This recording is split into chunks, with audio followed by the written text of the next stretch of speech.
और मित्रों दो बहुत ही महत्वपूर्ण समाचार आज मैं आपको इंडिया टीवी के सौजन्य से दिखाना चाहता हूं। मित्रों, इंडिया टीवी के कार्यक्रम आपकी बात जो है उसमें राजेश शर्मा जी एंकर करते हैं और उन्होंने एक खबर ये दिखाई कि समाजवादी पार्टी के जो नेता हैं वो कैसे बेखौफ होकर के रेप कर रहे हैं। जब से समाजवादी पार्टी को सीटें बढ़ गई हैं तब से उनमें ताकत का ऐसा नशा आ गया है, ऐसा उत्साहित हो गए हैं कि वो उत्साह में आकर के जो है वो क्राइम कर रहे हैं। तमाम मामले सामने आ रहे हैं, नया मामला सामने आया है, इस मामले को देखिएगा और इसके बाद एक और बहुत महत्वपूर्ण समाचार देंगे आपको। यूपी के रामपुर से आज एक बार फिर ऐसी खबर आई जिससे अखिलेश यादव को एक बार फिर एम्बैरेसमेंट झेलनी पड़ सकती है। रामपुर में एक नाबालिग लड़की को किडनैप करके उसका रेप करने का मामला सामने आया है। नाबालिग लड़की की किडनैपिंग और रेप के केस में रामपुर पुलिस को जिस शख्स साजिद पाशा की तलाश है वो रामपुर से समाजवादी पार्टी के सांसद मुहिबुल्लाह नदवी का करीबी है। साजिद पाशा का रामपुर में एक बड़ा हॉस्पिटल है।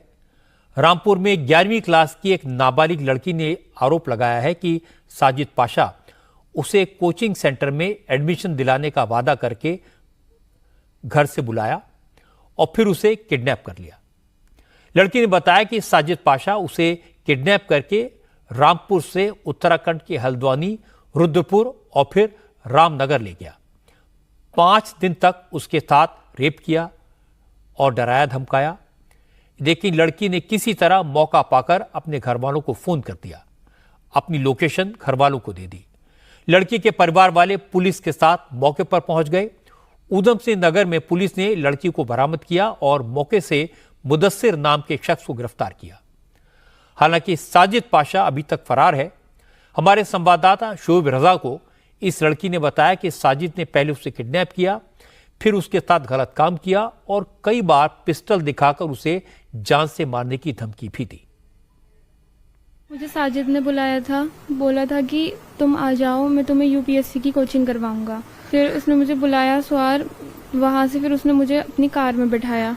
वहाँ से बोला मेरे से कि आगे से और भी लड़कियाँ बैठेंगी।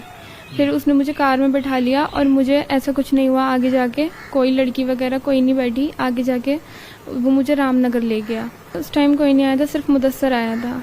रामनगर के बाद इसने मुझे हल्द्वानी लेकर आया, रुद्रपुर लेकर आया। उसके बाद इसने मुझे मुदस्सर को दिया कि इसको बरेली साइड ले जाओ। तो जब वो मुझे बरेली लेके जा रहा था, जब वो रास्ते में वॉशरूम के लिए नीचे उतरा तो मैंने उससे अपना फ़ोन छीना और अपने पापा को कॉल की। मेरे साथ बहुत गलत किया है, शारीरिक संबंध भी बनाए हैं मेरे साथ ज़बरदस्ती।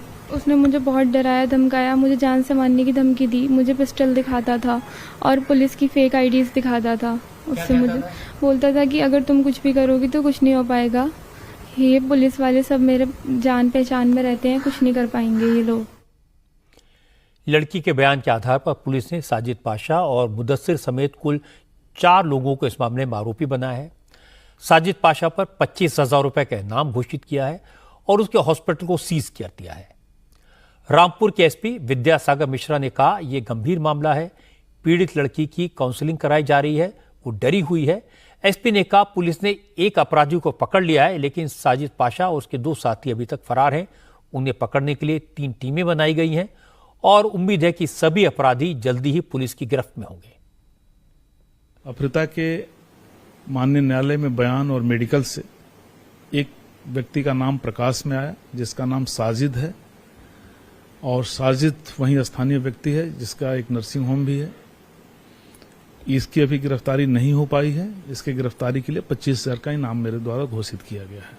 गिरफ्तारी के लिए हमारी 3 टीमें लगातार दबिश दे रही है और विधिक कार्रवाई हमारे द्वारा की जा रही है। ये चिंता में डालने वाला कोइंसिडेंस है कि पहले अयोध्या में, फिर कन्नौज में और अब रामपुर में समाजवादी पार्टी के नेताओं पर रेप के इल्जाम लगे हैं। उनके खिलाफ एक्शन हुआ तो अखिलेश यादव ने पहले तो डीएनए जांच की मांग की थी। कन्नौज में नवाब सिंह की डीएनए रिपोर्ट भी आ गई, अपराध साबित हो गया। अब रामपुर में समाजवादी पार्टी के नेता फिर से रेप के इल्जाम में फंसे। लड़की ने अपनी आपबीती खुद कैमरे पर बताई, इसलिए ये रिपोर्ट समाजवादी पार्टी के बड़े नेताओं को परेशान कर सकती है। और मित्रों, हिमाचल प्रदेश के अंदर राहुल गांधी बैठकर बड़ी बड़ी बातें कर रहे हैं अमेरिका के टेक्सास में, और यहाँ हिमाचल प्रदेश के अंदर सैलरी नहीं मिल पा रही है। जो सरकार कांग्रेस पार्टी की है वो सैलरी तक नहीं दे पा रही है अपने कर्मचारियों को, ऐसी कंगाली वहां पे आ गई है। कहाँ है रघुराम राजन, राहुल गांधी के आर्थिक सलाहकार? भाई संकट सुलझाओ यार, कुछ नहीं कर पा रहे तुम तो। जरा देखिए, ये खबर बड़ी महत्वपूर्ण है। कर्मचारी और 1.5 लाख पेंशनर्स हैं जो अभी भी सैलरी और पेंशन का इंतजार कर रहे हैं। सबसे बड़ी परेशानी इस बात की है कि सैलरी कब आएगी, इसे लेकर हिमाचल सरकार की तरफ से साफ साफ कुछ नहीं बताया गया। कर्मचारी संगठनों ने इसको लेकर विरोध शुरू कर दिया। इन लोगों का कहना है कि बच्चों की फीस, बिजली पानी और फोन के बिल, राशन का खर्चा और लोन की ईएमआई सब कुछ रुका हुआ है। यह सब कैसे जमा होगा, कुछ समझ में नहीं आ रहा। हिमाचल प्रदेश में सरकारी कर्मचारियों की सैलरी और पेंशन के लिए हर महीने 2000 करोड़ रुपए की जरूरत होती है। इसमें तनख्वाह के लिए 1200 करोड़ और पेंशन के लिए 800 करोड़ रुपए की जरूरत होती है, लेकिन सरकारी खजाना खाली है। बीजेपी का इल्जाम है कि कांग्रेस की मुफ्त वाली गारंटियों के चक्कर में सरकारी खजाने की हालत खराब हुई। पूर्व मुख्यमंत्री जयराम ठाकुर ने कहा कि कांग्रेस ने चुनाव जीतने के लिए फ्री वाली गारंटी दी और जैसे ही उसे लागू करने की कोशिश की तो प्रदेश में आर्थिक संकट खड़ा हो गया। इसके लिए और कोई नहीं बल्कि सीधे सीधे कांग्रेस हाईकमान जिम्मेदार है। सुखविंदर सुक्खू की यह बात तो गलत है कि हिमाचल में कोई आर्थिक संकट नहीं है, क्योंकि 3 दिन पहले खुद सुक्खू ने ऐलान किया था कि उनकी सरकार के मंत्री और कांग्रेस के विधायकों ने 2 महीने की सैलरी न लेने का फैसला किया है। उन्होंने बीजेपी के विधायकों और सरकारी अफसरों से भी 2 महीने की सैलरी न लेने की अपील की थी। अब इसका मतलब क्या है? क्या यह प्रदेश की आर्थिक हालात की बेहतरी के संकेत है?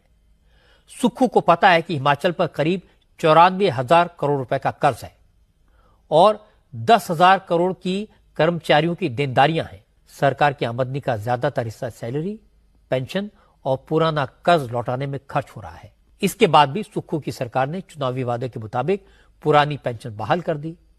करीब 22 लाख महिलाओं के खाते में हर महीने 1500 रुपए ट्रांसफर करने का वादा भी निभा दिया।